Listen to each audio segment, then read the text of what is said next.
Halo semua, kali ini kita mau bahas DBS tanggal 7 bulan Agustus 2023. Di Roma 3 ayat 20, di situ dibilang tidak ada yang dibenarkan oleh karena perbuatan terhadap hukum. Lalu di James 2:21 dibilang Abraham dibenarkan karena perbuatan. Kita bisa lihat bahwa dua ini bertentangan kan? Bagaimana di satu ayat bisa bilang bahwa seseorang dibenarkan oleh perbuatan, sedangkan di ayat lain bilang tidak dibenarkan oleh perbuatan.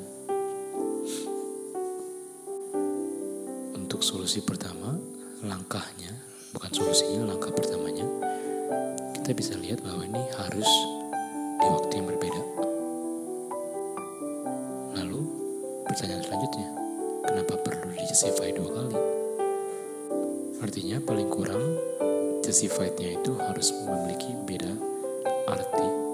Nah, untuk menjawabnya kita bisa pergi ke Faith and Works halaman 99 paragraf 2, lalu Faith and Works 99 paragraf 3, lalu Faith and Works halaman 100 paragraf 1. Di bagian pertama, kita bisa lihat bahwa tidak ada keselamatan kalau nggak ada pertobatan. Di mana pertobatan ini sangat berhubungan dengan faith.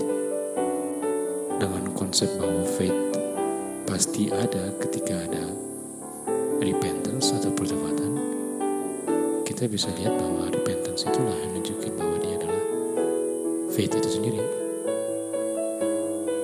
Dan itu dikonfirmasi dibilang dengan tidak bisa orang bertobat kalau nggak ada faith. Lalu dibilang selanjutnya, pertobatan terhadap Tuhan dan faith itu terhadap Jesus Christ, terhadap Tuhan Yesus. Lalu dibilang tidak ada keselamatan tanpa pertobatan, dimana pertobatan tidak bisa kalau nggak ada faith. Lalu dibilang tidak ada orang yang tidak bertobat bisa percaya dan mendapatkan righteousness.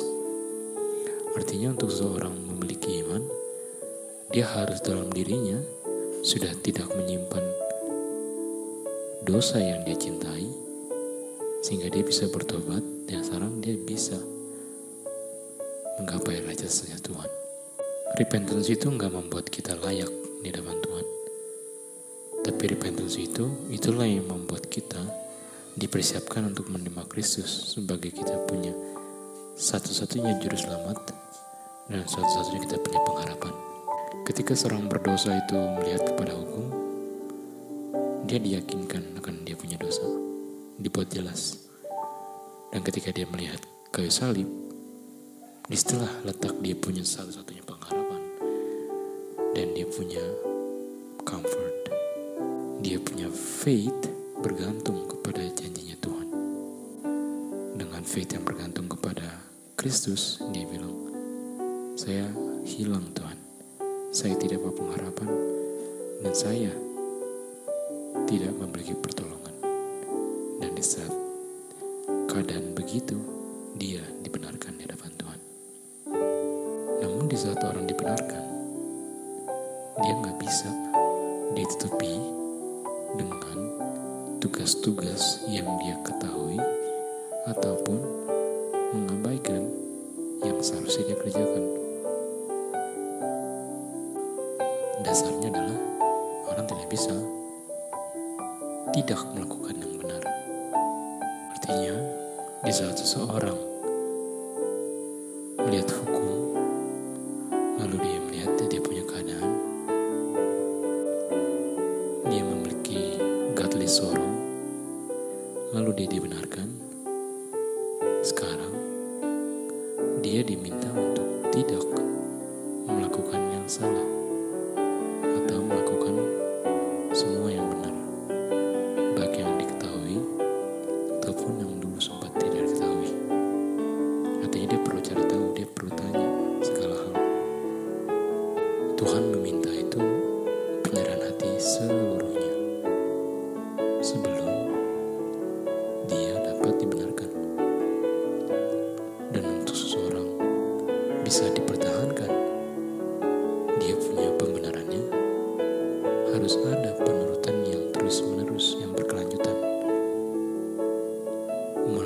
faith, iman yang aktif atau yang hidup, yang bekerja berdasarkan kasih dan memurnikan jiwa.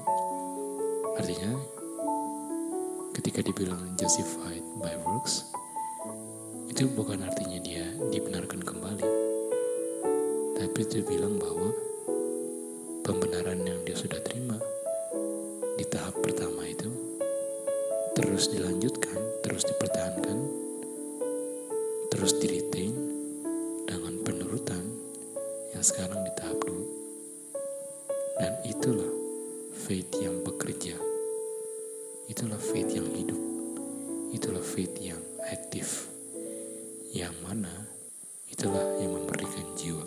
Dan itu semua bergerak berdasarkan kasih.